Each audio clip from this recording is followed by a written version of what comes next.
Hey, what's going on? It's your boy DJ TLM. Welcome to DJ TLM TV. It's time to take a look at Pioneer's brand new DJM-S7 scratch mixer. I have it on display here with his brother, the S9, and as you can see, these are definitely twins. So I also want to do a quick comparison to see if the S7 is a downgrade, an upgrade, or simply a replacement for the S9. Now, before I get into the details, if you're new to my channel, DJ TLM TV is all about educational content for DJs. So if you're looking for tips and tricks, tutorials, reviews, interactive scratch sessions, and more, subscribe to the channel and activate the notifications so you won't miss out on any of my new content.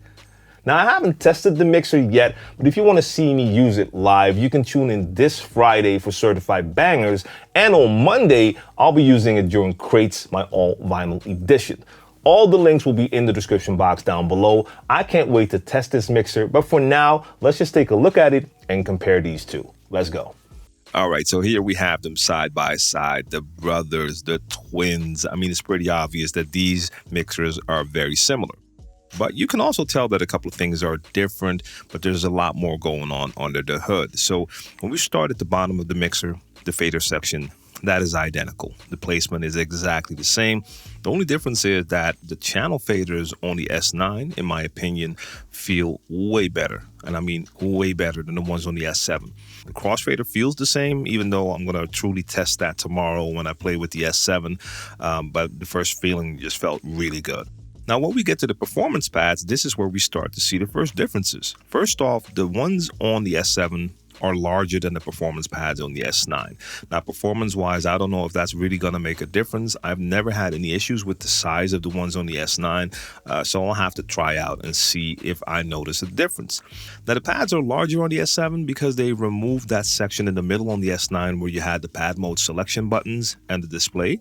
That is now gone, and the pad mode selection buttons are above the performance pads, which makes more sense and is more in line with what you see on the S11, but it also comes with a lot more functionality, same as on the S11. So first off, the thing that was really missing on the S9 is the ability to choose a different mode on your left side and right side.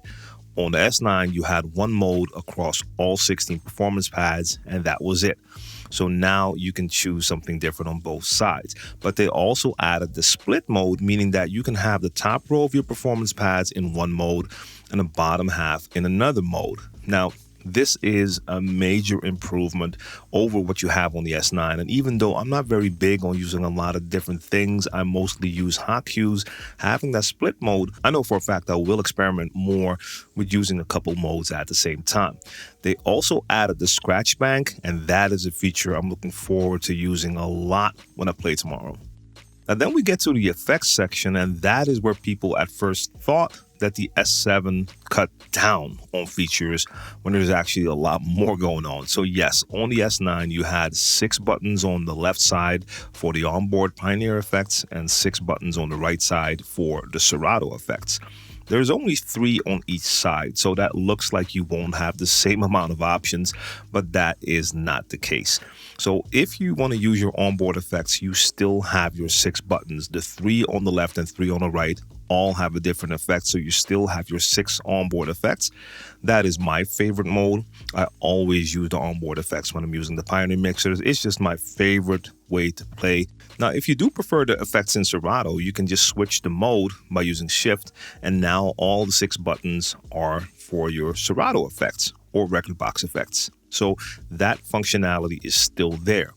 But then they added a lot more to it because you also have the option to create your own banks where you can make a combination of onboard effects and software effects. So that is pretty unique as well.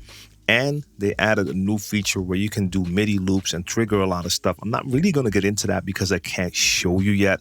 Doesn't make a lot of sense to just talk about it. It is an interesting feature, even though I'm not big on using a lot of that stuff. I will definitely experiment with it, but the fact remains that it is, again, an improvement over the effects section that you had on the S9. You can do a lot more on the S7 if you want to. Now, when we compare the control panels of both mixers, there is something missing on the S7, and I've heard a couple of people complain about this already. That is the microphone section. There is an echo function on the mic section on the S9 that is no longer available on the S7. I personally haven't used that. I use the microphone on the S9. I don't apply an effect. But for some people, that echo is something they always use, and not having that on the S7 was a deal breaker for some people. So some people will take that very seriously. I did notice that they also changed the EQ for your microphone, because on the S7 you have one knob that can go high or low, while on the S9 you actually have a separate EQ high and EQ low for your microphone, which will allow you to actually EQ your sound better. Now, there's one more major addition on the S7 that I really liked, and that can be found on the back when we take a look at all the in and outputs. They've added the USB hub that can also be found on the S11, on the Rain 72, on the Reloop Elite, and that is something I really like. Okay, so let's get to the conclusion. Is the S7 a downgrade, a replacement, or an upgrade when you compare it to the S9? I have to admit that when I first heard the announcement for the S7, I kind of assumed that this was going to be a lower tier version of the S9, just based on the name, but that's definitely not the case. These two are on a level playing field, but when you take a closer look at the features, the S7 is actually the more up-to-date, quote-unquote, better mixer. Not for everyone, and the S9 is still a great piece of hardware, but there's a couple of features on there that for me personally make the S7 the better mixer of the two. They're more in line with what you can find on the S11. So for instance, that USB hub is very important to me, which will allow me to connect my Rain 12s or RP8000 Mark IIs straight to the mixer, which is very convenient, and I couldn't do that on the S9. Now, Bluetooth is not going to be for everyone, but it is a nice feature just to have a backup on your phone ready to go if anything happens. So I like the feature. Don't know how many times I'll actually use it, but just to have it is nice. Now, there's a couple of features on the S9 that might be more important to you. So maybe you want to have more control over your mic. You want to have that separate high and low knob. Then that could be the more interesting mixer for you. So you have to take a close look at those features to see which are better for you. So for instance, coming Monday during Crates, I'm doing an all vinyl edition. I'm gonna do that on the S7. Now, I didn't even think about that, but I just saw Mojax's video, and he talked about the fact that the phono preamps in the S7 are just way better than the ones in the S9. Now, I know I can trust Mojax when he says that, but since I'm playing with vinyl on Monday, before I go live, I'm also going to hook up that S9 just to compare the two to hear how that sounds. But if you're someone who also likes to play vinyl, having better phono preamps in the mixer is an important thing. So those are features you want to look at and see, are those features interesting for me? So right now, with the current price between these two, I can't really see how I would suggest that anyone goes and buys the S9. And again, the S9 is still a great mixer. So if you recently bought one, don't feel like you have to go sell it now to buy the S7. Now, if you're a longtime S9 user, is it worth the upgrade? I can't tell that for you. So for instance, if you never play vinyl, the phono preamps are not that important to you. If you never want to use Bluetooth, that's not going to be important to you. The same thing applies to the new MIDI features on the S7. If that's not really your thing, and I'm going to test it, but I don't know personally if it's something I would use a lot during my mixes. If that's not your thing, then you don't need it. Then you're still good with that S9. So it's only going to be an upgrade if there's actually features here that are truly important to you. So when it comes to high performance scratch mixers, these two are both great.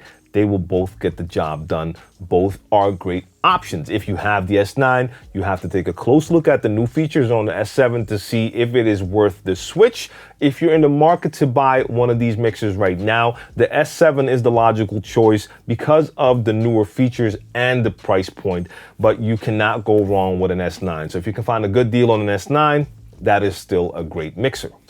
Again, this is a first look video. This is not a full review. I have not tested this mixer yet. I'm going to be doing that this coming week, but I can already know from my long experience with Pioneer mixers that I'm going to really like this mixer. The feeling is going to be basically the same as the S9. The only difference being the channel faders. They do feel a little bit different, but beyond that, I know this is going to be a lot of fun and I'm going to really enjoy playing with that mixer. Now again, all of that information for my live streams and you name it, it will be in the description box down below. Once I tested this mixer, I will do a full review. That's it for now. If you like the video, make sure you like the video, share the knowledge. I'll be back soon. And again, make sure you subscribe to the channel and activate the notifications so you won't miss out on any of my future videos. That's it for now. Thanks for watching. Peace.